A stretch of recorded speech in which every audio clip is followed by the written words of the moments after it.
ओम शांति। 28 मार्च 2025। बाबा के महावाक्य। मीठे बच्चे, तुम बहुत लकी हो क्योंकि तुम्हें बाप की याद के सिवाय और कोई फिक्रात नहीं। इस बाप को तो फिर भी बहुत ख्यालात चलते हैं। प्रश्न। बाप के पास जो सपूत बच्चे हैं उनकी निशानी क्या होगी? उत्तर। वे सभी का बुद्धि योग एक बाप से जुड़ाते रहेंगे, सर्विसेबल होंगे, अच्छी रीति पढ़कर औरों को पढ़ाएंगे, बाप के दिल पर छड़े हुए होंगे। ऐसे सपूत बच्चे ही बाप का नाम बाला करते हैं। जो पूरा पढ़ते नहीं वह औरों को भी खराब करते हैं। यह भी ड्रामा में नूंद है। गीत। ले लो दुआएं माँ बाप की। ओम शांति। हर एक घर में माँ बाप और 2-4 बच्चे होते हैं, फिर आशीर्वाद आदि मांगते हैं। वह तो हद की बात है। यह हद के लिए गाया हुआ है। बेहद का किसको भी पता नहीं है। अभी तुम बच्चे जानते हो, हम बेहद के बाप के बच्चे और बच्चियां हैं। वह मात पिता होते हैं हद के। ले लो दुआएं हद के मात पिता की। यह है बेहद का माँ बाप। वह हद के माँ बाप भी बच्चों को संभालते हैं, फिर टीचर पढ़ाते हैं। अब तुम बच्चे जानते हो, यह है बेहद के माँ बाप, बेहद का टीचर, बेहद का सतगुरु, सुप्रीम फादर, टीचर, सुप्रीम गुरु, सत बोलने वाला, सत सिखलाने वाला है। बच्चों में नंबरवार तो होते हैं ना। लौकिक घर में 2-4 बच्चे होते हैं तो उन्हों की कितनी संभाल करनी पड़ती है। यहाँ कितने ढेर बच्चे हैं, कितने सेंटर से बच्चों के समाचार आते हैं।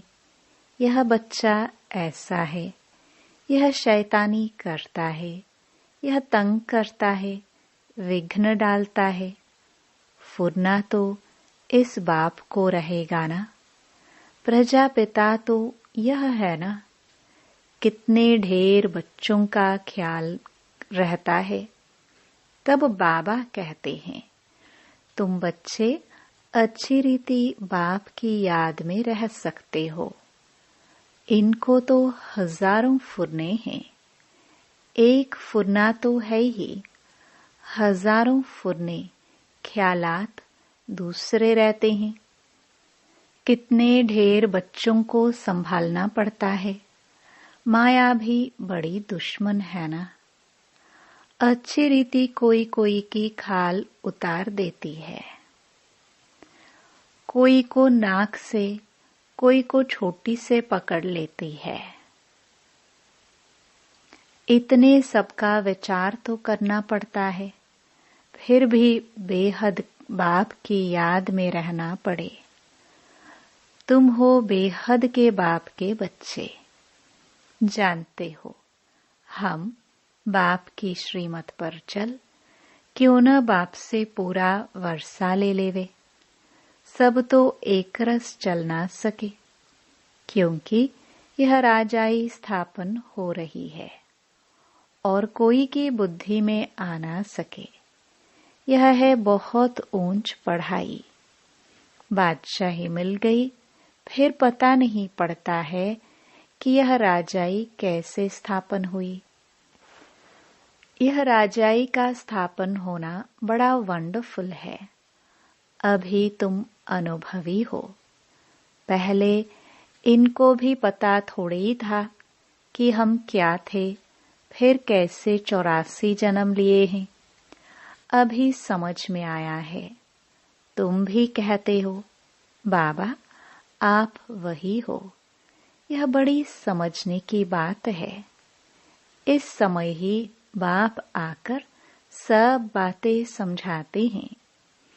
इस समय भल कोई कितना भी लखपति करोड़पति हो, बाप कहते हैं यह पैसे आदि सब मिट्टी में मिल जाने हैं। बाकी टाइम ही कितना है। दुनिया के समाचार तुम रेडियो में अथवा अखबारों में सुनते हो। क्या क्या हो रहा है। दिन प्रतिदिन बहुत झगड़ा बढ़ता जा रहा है। सूद मूंझता ही रहता है। सब आपस में लड़ते झगड़ते मरते हैं। तैयारियां ऐसी हो रही है जिससे समझ में आता है लड़ाई शुरू हुई की हुई। दुनिया नहीं जानती कि यह क्या हो रहा है, क्या होने का है। तुम्हारे में भी बहुत थोड़े हैं जो पूरी रीति समझते हैं और खुशी में रहते हैं। इस दुनिया में हम बाकी थोड़े रोज हैं।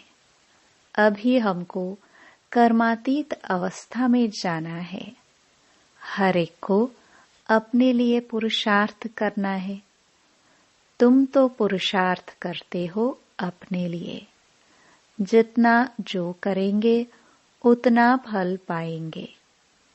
अपना पुरुषार्थ करना है और दूसरों को पुरुषार्थ कराना है। रास्ता बताना है। यह पुरानी दुनिया खलास होनी है। अब बाबा आया हुआ है नई दुनिया स्थापन करने। तो इस विनाश के पहले तुम नई दुनिया के लिए पढ़ाई पढ़ लो। भगवानुवाच मैं तुमको राजयोग सिखाता हूँ। लाडले बच्चे, तुमने भक्ति बहुत की है। आधा कल्प तुम रावण राज्य में थे ना। यह भी किसी को पता नहीं कि राम किसको कहा जाता है। राम राज्य की कैसे स्थापना हुई, यह सब तुम ब्राह्मण ही जानते हो। तुम्हारे में भी कोई तो ऐसे हैं जो कुछ भी नहीं जानते हैं। बाप के पास सपूत बच्चे वह हैं जो सबका बुद्धि योग एक बाप के साथ जुड़ाते हैं, जो सर्विसेबल हैं, जो अच्छी रीति पढ़ते हैं। वो बाप की दिल पर छड़े हुए हैं। कोई तो फिर नालायक भी होते हैं, सर्विस के बदले डिससर्विस करते, जो बाप से उनका बुद्धि योग तोड़ा देते हैं। यह भी ड्रामा में नोंद है। ड्रामानुसार यह होने का ही है। जो पूरा पढ़ते नहीं हैं वह क्या करेंगे, औरों को भी खराब कर देंगे। इसलिए बच्चों को समझाया जाता है बाप को फॉलो करो। और जो भी सर्विसेबल बच्चे हैं, बाप की दिल पर छड़े हुए हैं, उनका संग करो। पूछ सकते हो किसका संग करे?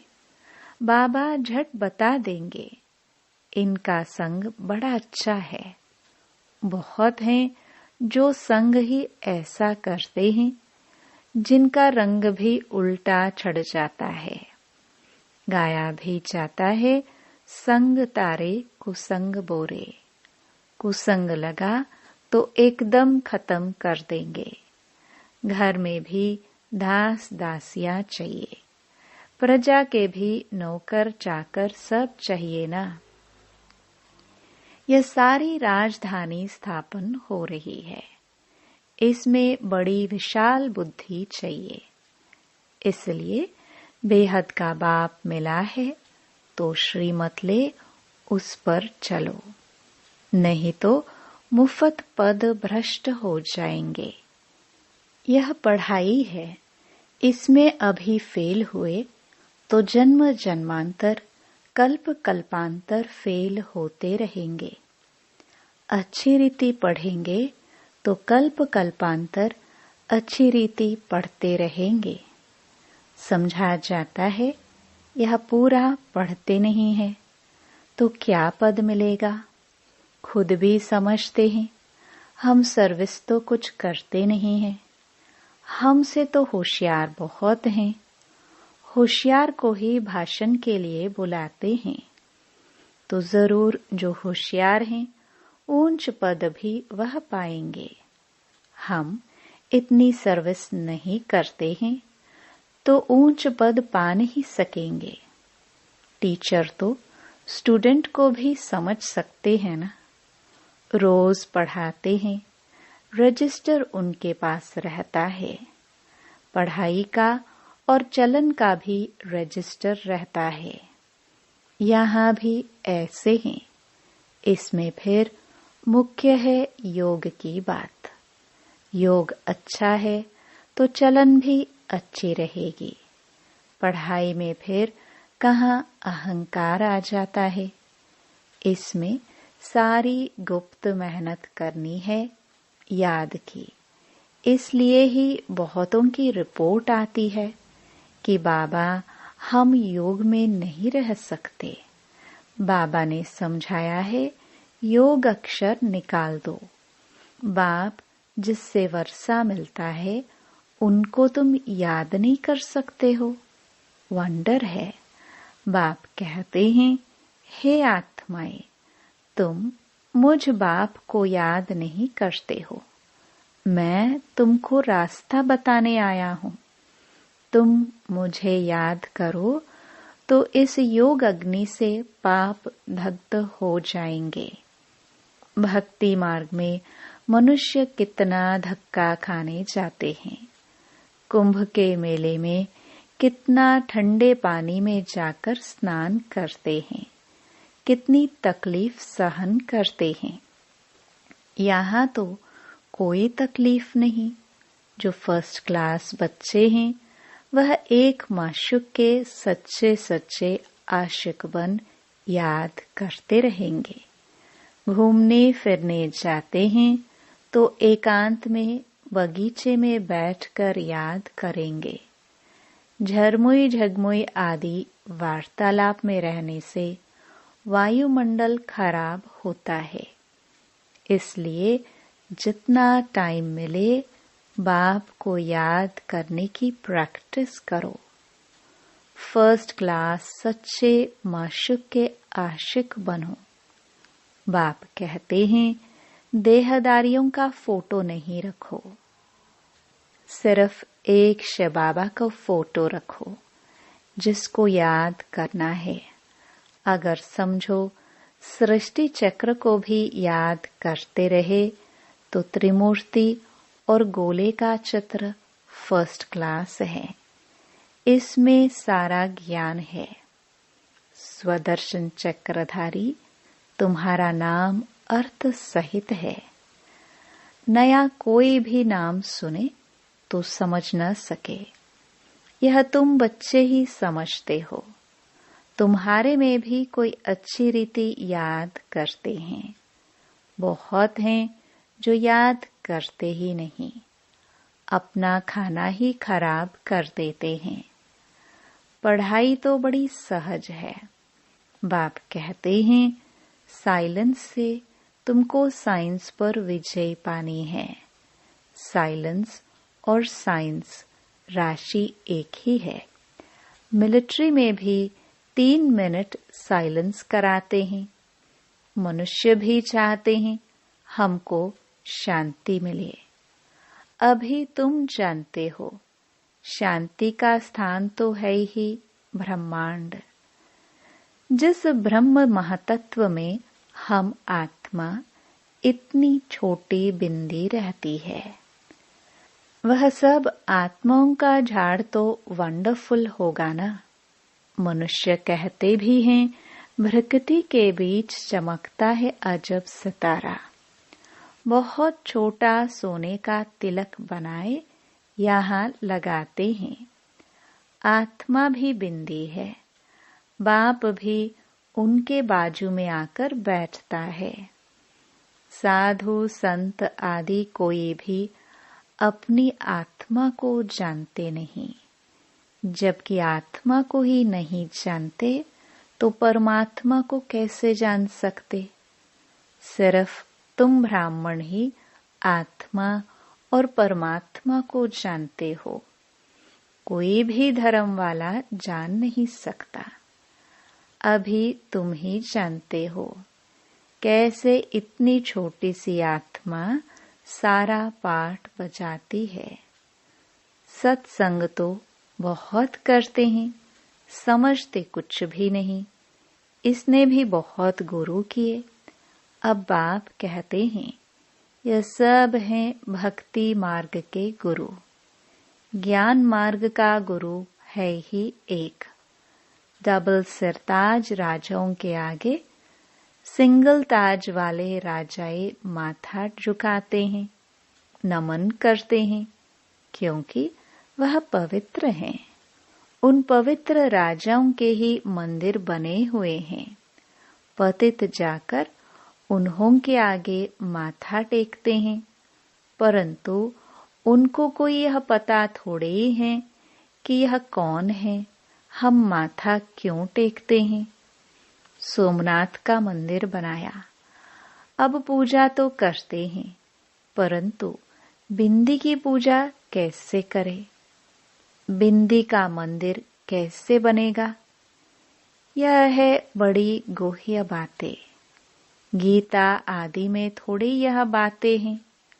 जो खुद मालिक है वही समझाते हैं। तुम अभी जानते हो कैसे इतनी छोटी आत्मा में पाठ नोंधा हुआ है। आत्मा भी अविनाशी है, पाठ भी अविनाशी है। वंडर है ना? यह सारा बना बनाया खेल है। कहते भी हैं बनी बनाई बन रही। ड्रामा में जो नोंद है वह तो जरूर होगा, चिंता की बात नहीं। तुम बच्चों को अब अपने आप से प्रतिज्ञा करनी है कि कुछ भी हो जाए आंसू नहीं बहाएंगे। फलाना मर गया, आत्मा ने जाकर दूसरा शरीर लिया, फिर रोने की क्या दरकार? वापस तो आ नहीं सकते। आंसू आया, नापास हुए, इसलिए बाबा कहते हैं प्रतिज्ञा करो कि हम कभी रोएंगे नहीं। परवाह थी पार ब्रह्म में रहने वाले बाप की, वह मिल गया तो बाकी क्या चाहिए? बाप कहते हैं तुम मुझ बाप को याद करो। मैं एक ही बार आता हूँ, यह राजधानी स्थापन करने लिए। इसमें लड़ाई आदि की कोई बात नहीं। गीता में दिखाया है लड़ाई लगी, सिर्फ पांडव बचे। वह कुत्ता साथ में ले पहाड़ों पर गल गए, जीत पहनी और मर गए, बात ही नहीं ठहरती। ये सब हैं दंत कथाएं। इसको कहा जाता है भक्ति मार्ग। बाप कहते हैं तुम बच्चों को इससे वैराग्य होना चाहिए। पुरानी चीज से नफरत होती है ना? नफरत कड़ा अक्षर है, वैराग्य अक्षर मीठा है। जब ज्ञान मिलता है तो फिर भक्ति का वैराग्य हो जाता है। सतयुग त्रेता में तो फिर ज्ञान की प्रारब्ध 21 जन्मों के लिए मिल जाती है। वहां ज्ञान की दरकार नहीं रहती। फिर जब तुम वाम मार्ग में जाते हो तो सीढ़ी उतरते हो। अभी है अंत, बाप कहते हैं, अब इस पुरानी दुनिया से तुम बच्चों को वैराग्य आना है। तुम अभी शूद्र से ब्राह्मण बने हो, फिर सो देवता बनेंगे। और मनुष्य इन बातों से क्या जाने। भल विराट रूप का चित्र बनाते हैं, परंतु उसमें न चोटी है न शिव है। कह देते हैं देवता, क्षत्रिय, वैश्य, शूद्र। बस शूद्र से देवता कैसे कौन बनाते हैं, यह कुछ नहीं जानते। बाप कहते हैं, तुम देवी देवता कितने साहूकार थे, फिर वह सब पैसा कहाँ गए। माथा टेकते टेकते टिप्पण घिसाते पैसा गवाया। कल की बात है ना। तुमको यह बना कर गए, फिर तुम क्या बन गए हो। अच्छा, मीठे मीठे सिखिलदे बच्चों प्रति मात पिता बाप दादा का याद प्यार और गुड मॉर्निंग। रूहानी बाप की रूहानी बच्चों को नमस्ते। धारणा के लिए मुख्य सार। पहला, झरमुई झगमुई पर चिंतन के वार्तालाप से वातावरण खराब नहीं करना है। एकांत में बैठ सच्चे सच्चे आशिक बन अपने माशूक को याद करना है। दूसरा, अपने आप से प्रतिज्ञा करनी है कि कभी भी रोएंगे नहीं, आंखों से आंसू नहीं बहाएंगे। जो सर्विसेबल बाप के दिल पर छड़े हुए हैं, उनका ही संग करना है। अपना रजिस्टर बहुत अच्छा रखना है। वरदान, पावरफुल वृत्ति द्वारा मनसा सेवा करने वाले विश्व कल्याणकारी भव। विश्व की तड़पती हुई आत्माओं को रास्ता बताने के लिए साक्षात बाप समान लाइट हाउस, माइट हाउस बनो। लक्ष्य रखो कि हर आत्मा को कुछ न कुछ देना है, चाहे मुक्ति दो, चाहे जीवन मुक्ति। सर्व के प्रति महादानी और वरदानी बनो। अभी अपने अपने स्थान की सेवा तो करते हो, लेकिन एक स्थान पर रहते मनसा शक्ति द्वारा वायुमंडल वाइब्रेशन द्वारा विश्व सेवा करो। ऐसी पावरफुल वृत्ति बनाओ जिससे वायुमंडल बने। तब कहेंगे विश्व कल्याणकारी आत्मा। स्लोगन, अशरीरीपन की एक्सरसाइज और व्यर्थ संकल्प रूपी भोजन की परहेज से स्वयं को तंदुरुस्त बनाओ। अव्यक्त इशारे, सत्यता और सभ्यता रूपी कल्चर को अपनाओ। अब अपने भाषणों की रूपरेखा नई करो। विश्व शांति के भाषण तो बहुत कर लिए, लेकिन आध्यात्मिक ज्ञान व शक्ति क्या है और इसका सोर्स कौन है, इस सत्यता को सभ्यता पूर्वक सिद्ध करो। सभी समझे कि यह भगवान का कार्य चल रहा है। माताएं बहुत अच्छा कार्य कर रही हैं। समय प्रमाण यह भी धरनी बनानी पड़ी, लेकिन जैसे फादर शोज सन है, ऐसे सन शोज फादर हो, तब प्रत्यक्षता का झंडा लहराएगा। ओम शांति।